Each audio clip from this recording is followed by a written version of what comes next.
Ada orang-orang yang tidak berjumpa dengan Nabi Sallallahu Alaihi Wasallam, tapi mereka mendapatkan doa Nabi Muhammad Sallallahu Alaihi Wasallam.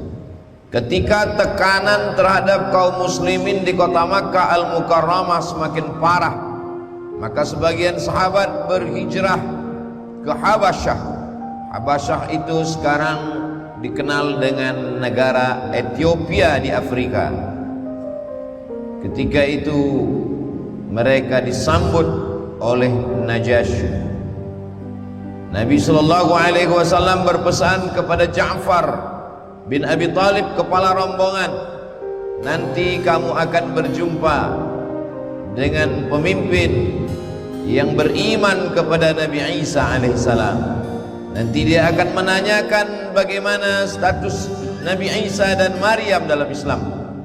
Maka ketika itu terjadi, Ja'far membacakan surat Maryam tentang status Nabi Isa alaihissalam adalah salah satu rasul utusan Allah Subhanahu wa taala. Wa ummuhu siddiqah, ibunya seorang perempuan yang benar.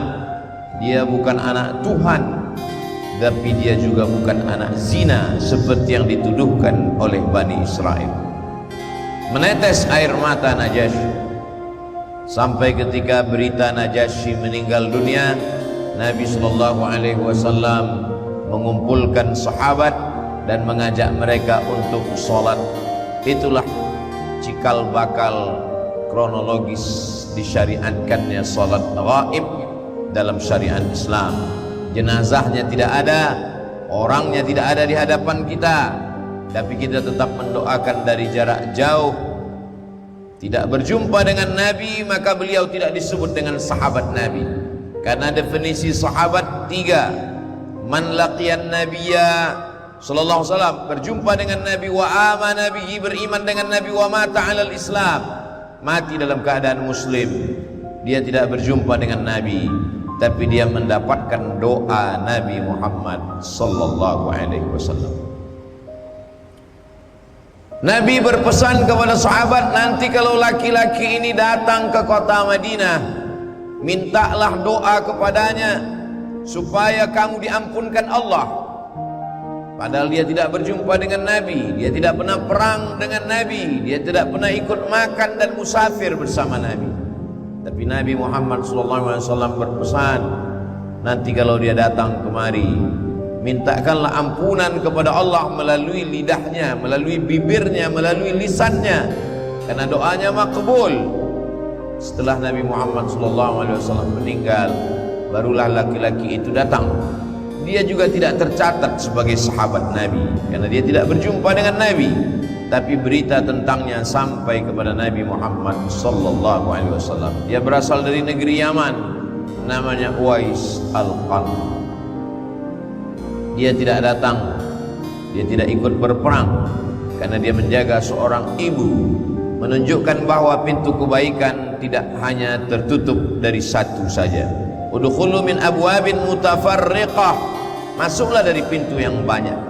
Andai tidak bisa bertemu dengan Nabi, maka muliakanlah ibu, orang tua, maka kemuliaan bersama dengan Nabi pun dapat juga diperoleh. Bahkan sahabat-sahabat yang hidup dengan Nabi pun memintakan ampunan kepada Allah melalui lisan. Jangan pernah mempersempit kebaikan hanya dari satu sisi saja. Lalu bagaimana dengan kita?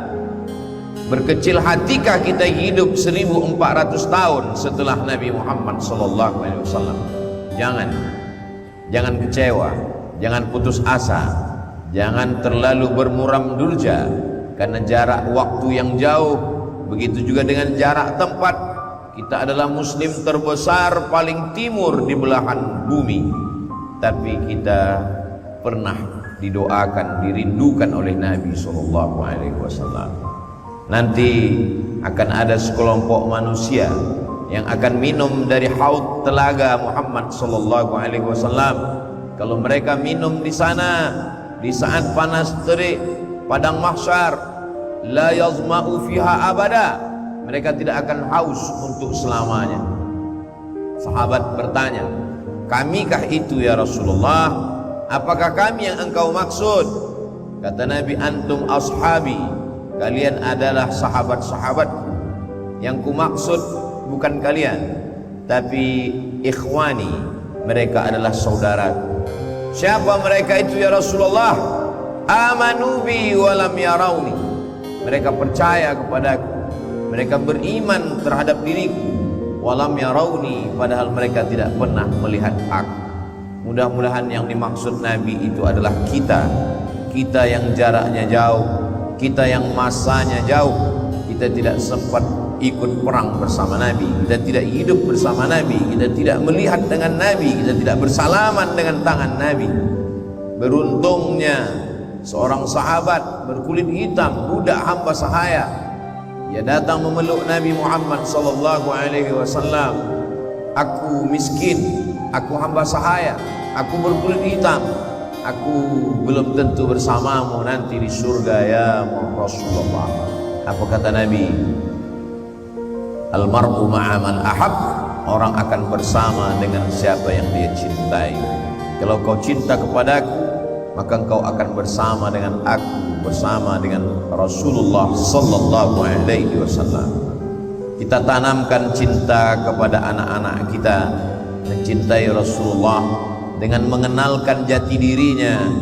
Kita belikan buku musabaqah pemenang juara menulis sejarah Nabi, berasal dari India, Syekh Safiur Rahman Al-Mubarakfuri. Dalam bukunya berjudul Ar-Rahiq Al-Makhtum, bahasanya simple, sederhana, datanya padat, ditulis oleh Ahlus Sunnah wal Jamaah, bukan golongan sesat yang jauh daripada bimbingan tuntunan Al-Quran dan Sunnah Rasulullah sallallahu alaihi wasallam.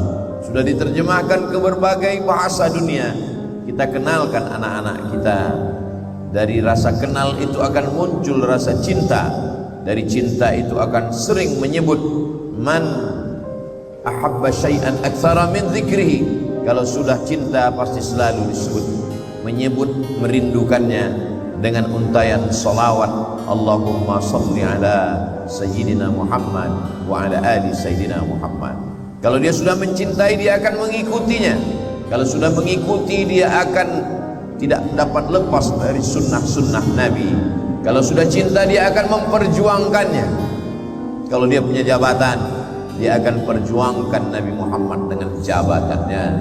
Andai dia tidak punya jabatan tapi dia punya kecerdasan, dia akan tolong agama Nabi Muhammad SAW dengan kecerdasan otaknya. Kalau dia punya tenaga, dia punya harta, dia akan tolong karena cintanya. Maka kalau kita ingin murid-murid kita, anak-anak kita, sahabat kita mencintai Nabi, maka kita kenalkan mereka. Popularitas, harta, jabatan, kekuasaan yang dititipkan Allah di tangan kita sesungguhnya untuk mengenalkan Nabi Muhammad sallallahu alaihi wasallam. Ketika Nabi sampai ke Taif, di Taif dia dilempar dengan batu oleh orang-orang Thaqif. Lalu kemudian dia mampir ke salah satu kebun kurma. Di kebun kurma itu datang seorang budak hamba sahaya, Addas namanya.